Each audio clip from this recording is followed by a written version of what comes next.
What's going on, guys? We are back and we got some exciting stuff going on, man. There's a lot going on in the world right now between Russia and Putin and Ukraine talking about 1,000 soldier prisoner swap. Trump's in Beijing meeting with President Xi.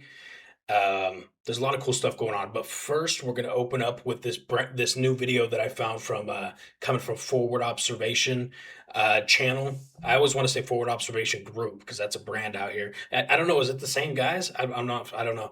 Um, but it's CQB from some really, really professional guys that I want to watch with you guys. It's one of the coolest videos I've seen in a while. So we're gonna watch this. But before we do jump into it, there's a couple things I wanted to touch on real quick. First of all, we are still running our fundraiser for Patrick and John to get their drone team up and going. We're over halfway there, you guys. Let's smash through this. Get these guys the equipment they need, the controllers, the drone equipment, the ground station stuff, and get them active. And then hopefully we can start getting some of their content, some of their footage, excuse me, that I can make into content, show you guys where your money's going. So if you're willing and able, check these guys out here. Hello everyone from Different Breed. My name is John from Sweden. This is Patrick from Norway. We've been in Ukraine for 4 years now. We are transitioning into drones and we're taking drone classes right now, and we need your help. We are launching a fundraiser for controllers, ground station cables, antennas and goggles. We're very thankful for all you guys' help up until this point. It means a lot to us. And a lot of the work we've been doing down here wouldn't be possible without you guys' help. So we truly appreciate you guys. Thank you so much. And Slava Ukraini! Героям слава! Okay, so let's. I want to talk about something real quick. First of all, this is just it's a 10-second clip of something that Trump said a couple days ago. Yeah, I think it's getting very close. The end of the war in Ukraine, I really think it's getting very close. All right, the end of the war in Ukraine, I really think is getting really close. So this was May 13th, 2 days ago. I want to show you guys something that happened last night. This is an attack map of the drone strikes and missile strikes from last night. Over 30 hours or so, there was 1,500, I believe it said. Here, actually, it says it in here. Approximately 1,600 Russian drones within a 24-hour period. So all of these little yellow triangles, these are drones, and this is their flight path, and then the explosion is obviously where they made contact if they weren't shot down. Up here you see these blue, like knife-looking things. Up here you see these orange ones, and then these red ones. These are all different kinds of ballistic missiles, Iskanders. I'm spacing on the other names, but different kinds of ballistic missiles that were also fired into Ukraine. So I don't want anybody to be disillusioned by what the media is trying to portray in the United States. I'm not a big conspiracy theorist or anything like that, but something like this is really important not to believe when you've got the American media. Basically, they're saying what the Russian media is saying, that the war will be over soon. Russia says that they think basically Ukraine's on their last legs. Once Ukraine evacuates all of the territories that are being fought over, once Ukraine evacuates those and retreats and surrenders, then Russia will consider a ceasefire or peace agreement, which we all know won't happen. And then the United States is saying we're really very close to ending the war. You guys, please don't believe it, man. This is so classic Russia right here. And I also want to be clear, Trump released this big statement basically saying how it was basically how he should be celebrated because of this 1,000 soldier exchange that is going to be taking place. I want to be very clear about something. This has not taken place yet, and it has not even been fully agreed and confirmed upon yet. The negotiations are still taking place regarding this prisoner exchange. If it does happen, phenomenal, very, very good. I hate the idea of Russia getting any of their soldiers back, but it's crucial to get the Ukrainian soldiers back for sure. And I'm sure there's even some foreigners mixed in there. So if it's legit, very cool. Did Trump have the was Trump the one that set it all up? I don't know. But either way, it'd be very cool. But it's not confirmed and has not happened yet, like they're saying in the media. And this does not show that anything is close to being over. Okay, this does not show that we are really, very, really, really, very close to ending the war. Okay, that was really the big stuff I want to cover with you guys. And then, lastly, man, I hope you guys are paying attention to what's going on in China right now with Trump and Beijing. Um, basically,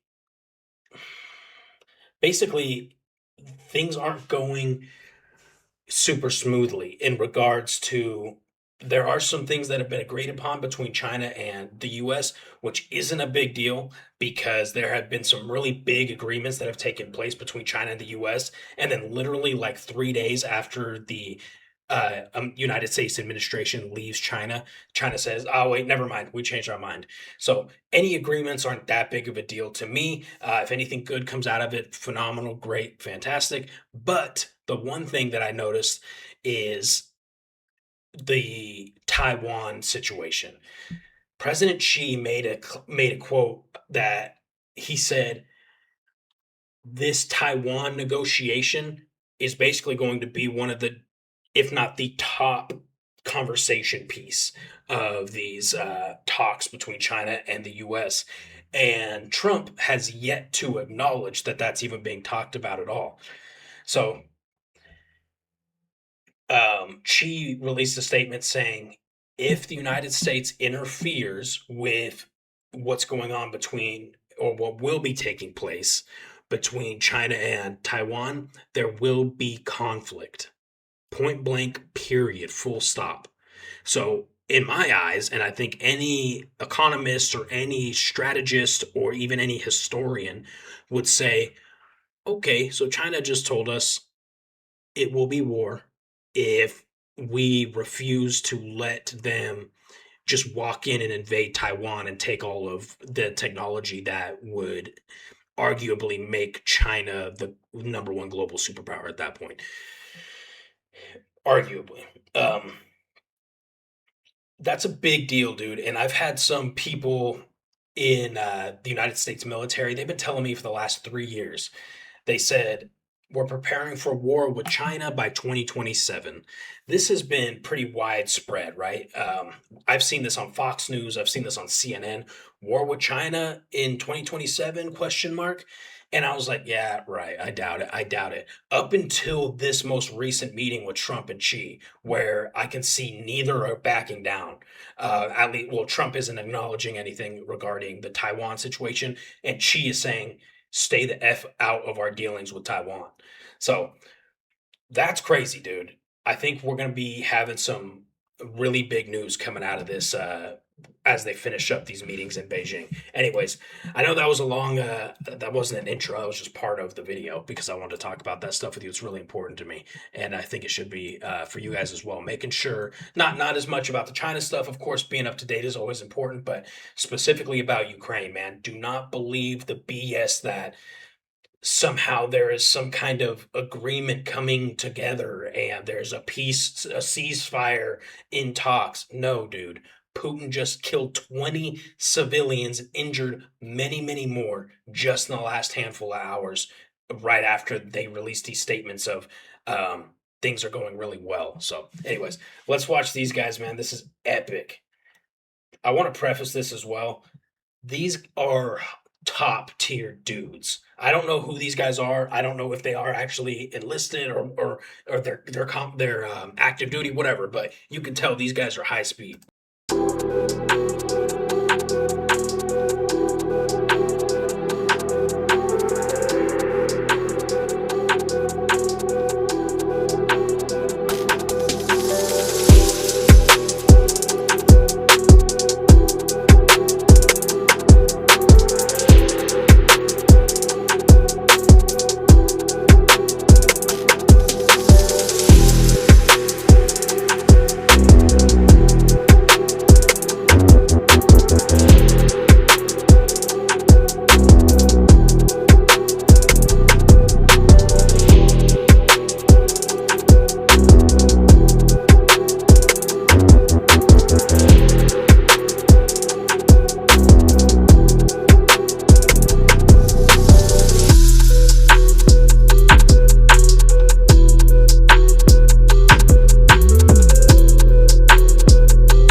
Oh my god, dude.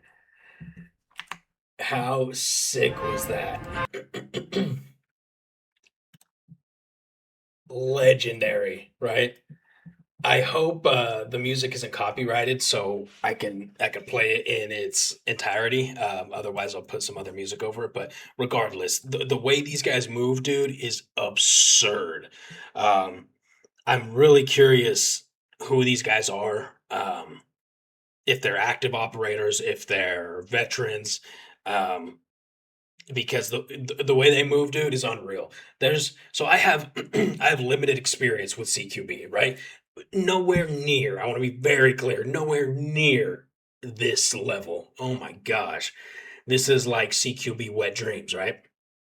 But here in Ukraine, CQB is a little bit different. And I've said in multiple videos, my idea of CQB is leveling the entire building before you have to go in. Um, Things are different here. What we're looking at here is more like maybe what you would have seen in like a compound in the Middle East, or uh, gosh, a heavily fortified building, and some kind of a breach and clear and rescue hostage mission, something like that. This isn't like clearing your average village in Ukraine. Completely different kind of CQB, and there's 1,000 different ways to do CQB as well. But you can see how these guys move together. They move like one single entity. Sorry, I don't know how to. Okay, they move like one single entity. I'm sure these guys have been training together for years. So if you know who these guys are, man, give me a heads up. Is this like X Delta, or what are we looking at here? Super cool. All right, and now we're gonna watch this, you guys. This is another Preston Stewart video. Shout out P Raw, P Money. Says Russia just carried out a massive attack on Ukraine. This is the attack that I was telling you guys occurred in the last X amount of hours. So over the last 2 days, Russia launched a massive drone and missile attack against Ukraine. It was all the munitions they stored up during their 3-day ceasefire and unleashed 1,623 munitions into Ukraine over the span of the last, roughly 36 hours. That is a staggering amount. And we're going to provide some context on that here in a moment. We also have the initial report of a pretty shocking atrocity. The Ukrainian 225th Assault Regiment has accused the Russian army of beheading 2 of their soldiers, beheading 2 Ukrainian soldiers, and leaving their heads out as a warning to other Ukrainian units. Now, starting with the attack last night, again, 1,623 total munitions fired by Russia. That breaks down to 1,567 drones and 56 missiles. In our understanding at this point, there is a significant amount of damage across Ukraine. At least 9 people have been confirmed dead and at least 44 others wounded. However, as of this recording, my understanding is that they are still sifting through the rubble, trying to find a number of people. I saw as many as 20 that are still missing, so both of those numbers could go higher. Now, in terms of some context here, the opening 48 hours of the war with Iran saw the highest volume of drones and missiles launched by that country at the United States and their Gulf neighbors. That was 1,360 total munitions. A lot more missiles, 525 missiles with 835 drones. But you're talking about 1,360 munitions fired by Iran in the opening 2 days of that war, with 1,623 fired by Russia in the last 36 hours. So another way at looking at this is Iran was building up their arsenal for years, decades, long time, getting ready for this exact fight. When that fight came, they were slinging drones and missiles in every single direction. And it was nonstop, and a lot of those got through. Russia stockpiled munitions for 3 days during the ceasefire that was in place over the weekend. That period of time, waiting, allowed them to amass over 1,600 munitions. So it gives you an idea of the direction this war is headed. We started to see this trend last year, and it's not all that shocking that we're there now.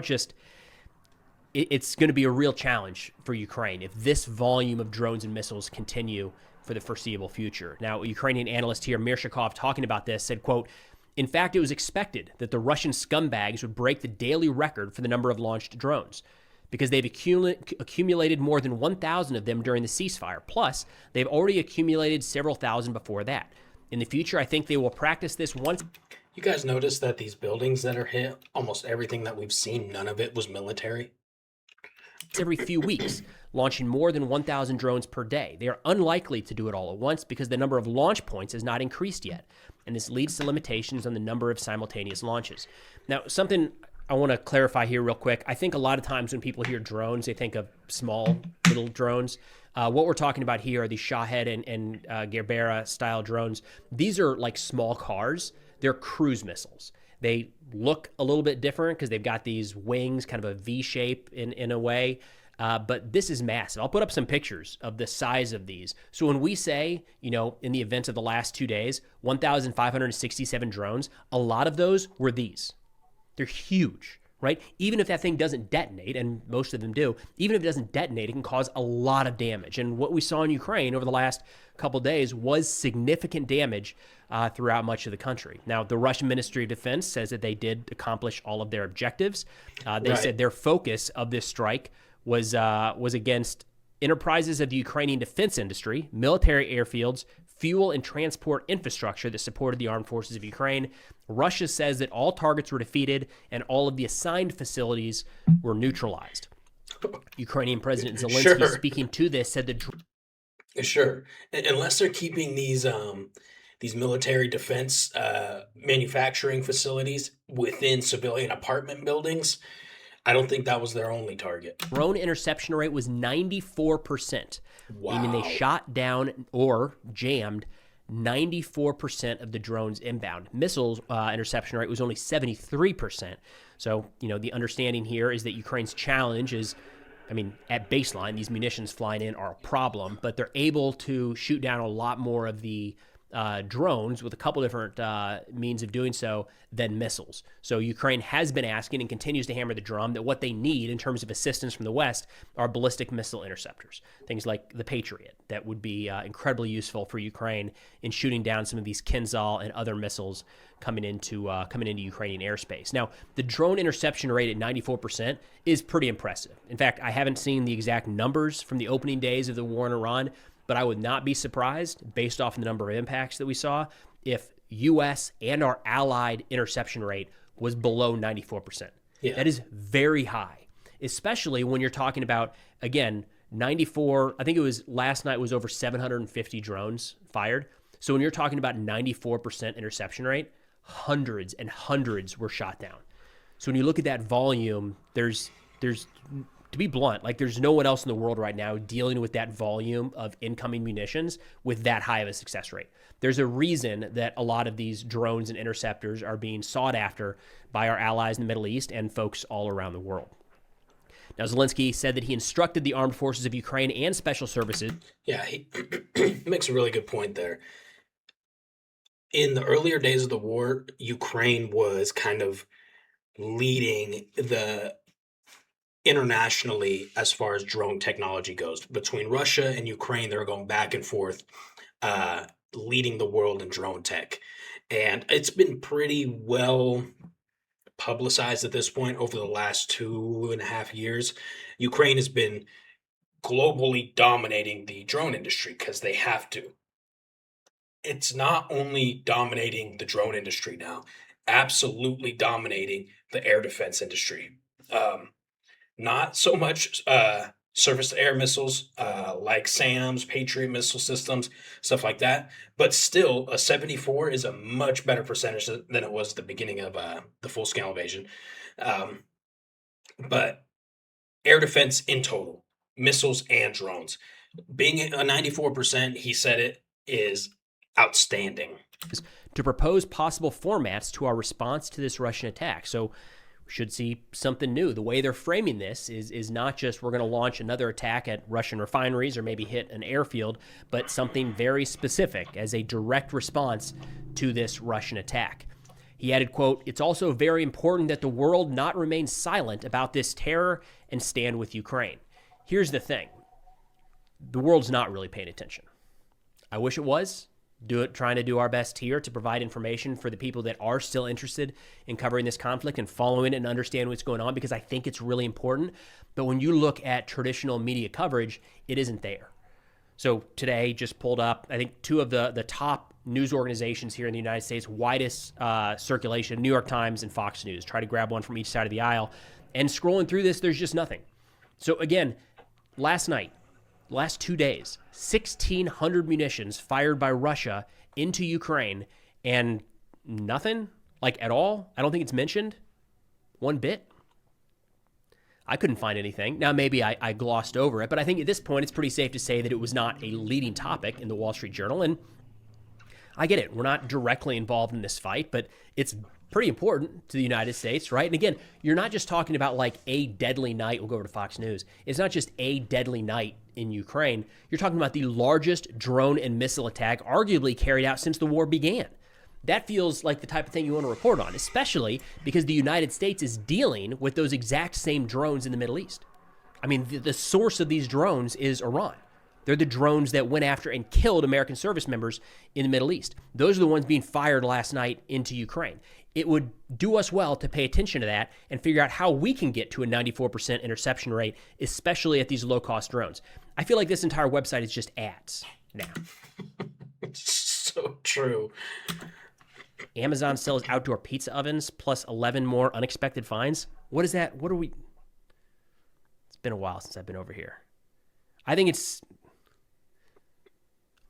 Aren't country star Granger Smith traded touring and applause for ministry after tragedy?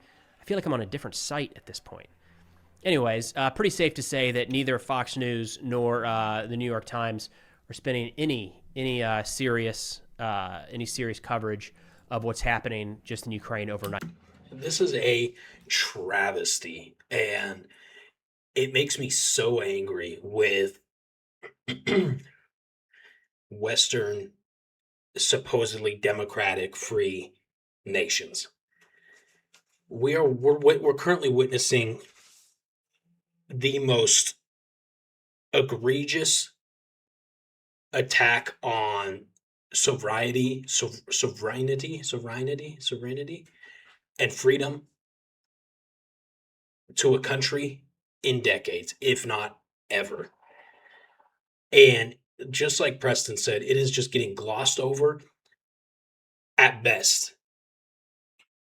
At worst, they're not mentioning it all.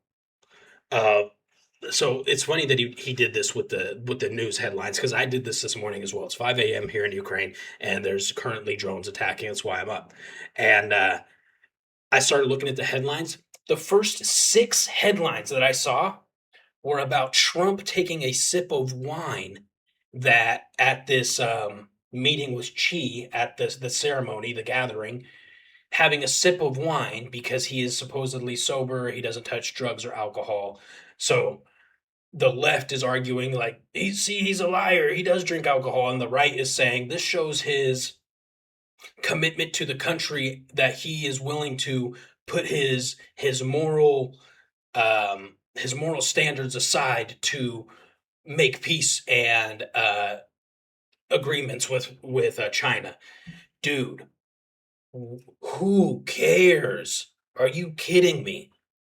The fact that there's over 1,600 munitions fired into Ukraine over the last 24 hours. And I wake up and I see the first multiple headlines of Trump taking a sip of wine on stage and then giving the glass back. Oh, it makes me so frustrated. Right. Now, there are some. And this is on both sides of the aisle. This isn't a Republican thing. This isn't a Democrat thing.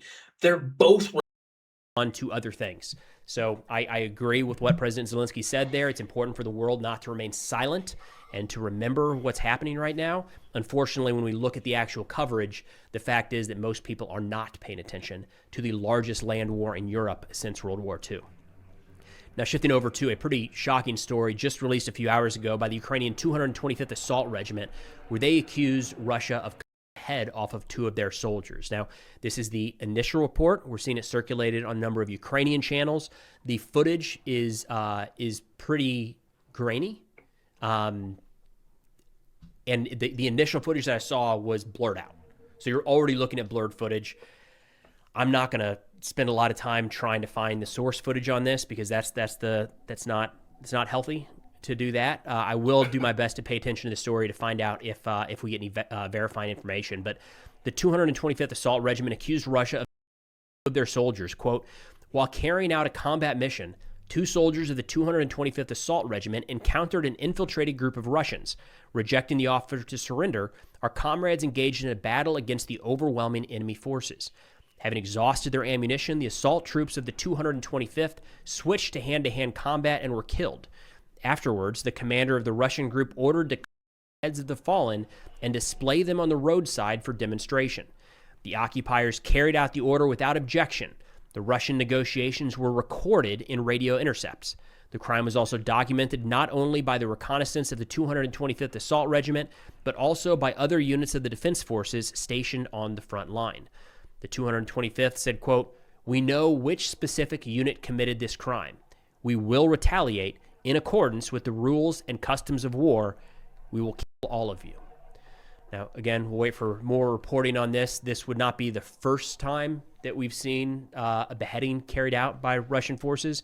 The reason I put a little more stock in this than just than maybe another story of this magnitude is we haven't seen an accusation like this in a long time. So it's kind of coming out of the woods. If we saw something like this every week, eventually you'd say maybe not all of these are accurate, but I can't remember the last time there was an accusation like this that came with video footage. So pretty awful, and gives you an idea that, it's not just the drones and missiles that Ukraine is continuing to deal with day in and day out, but along the front lines, when these Russians do infiltrate through their positions, this is the type of thing that they're having to deal with at times. Far from taking prisoners, there are Russian units out there, or a Russian unit, I guess we'll say, right now that is willing to behead enemy forces after they've been killed. It's awful. No, there's no place for that in a modern army at all. But that's all we got for now. Thanks for watching. Man, that's heavy, dude. I will say, in my time in being deployed in Eastern Ukraine, and when you're on missions, you're on foot 90%, 99% of the time, and you're constantly walking past bodies and where other previous battles had taken place, and I won't say this kind of stuff is common, but you will see random limbs and body parts, which is to be expected because of the amount of drone presence and these FPVs. When they hit someone, it's just like they go everywhere. So, but I can remember specifically, and I'm not going to mention it here, but I have seen a body that was very clearly human manipulated. These kinds of things are happening, man. And I think Preston makes a really good point. Not only is nobody paying attention to the fact that Ukraine just received one of the biggest terrorist attacks since the beginning of the full-scale invasion, but minus all of that, let's forget about the 1,600 munitions that were fired into Ukraine. Everything that's happening still on the front line. Thousands of people dying. Horrendous war crimes like this happening. I didn't think in my lifetime I would live to see a country get away with such horrors. We've seen some pretty heinous things coming from some of the terrorist groups in the Middle East, especially when I was growing up, through Al Qaeda, the Taliban, ISIS. Seen some pretty heinous things, and then the U.S. will just drop a JDAM on that unit that did those things, and then they're all turned into mist, right? There was pretty fast answer, and that was taken care of. But nothing of this scale. 4.5 years of full-scale invading another country, of consistent, constant war crimes and aggression, of flying missiles and kamikaze drones like Shaheeds and Garans into apartment buildings. I never thought I would see this, and nobody's talking about it. I can feel Preston's silence. I feel it in my heart on this one. Um, it's I'm not a believer in bad days, right? I think even on your worst day, you can find a way to twist it to make a good day. It's a dark day in for the world. I'll put it that way. You guys, I know this was heavy. I know it was dark, but it's the truth, man. There needs to be more eyes on this kind of stuff. I the fact that our media chooses to focus on the alcohol that the United States president took a sip of on every single major headline rather than the 1,600 munitions fired into Ukraine. It just makes me so concerned for the state of global society. All right, guys, I'll shut up. I love you, and we'll see you in the next video.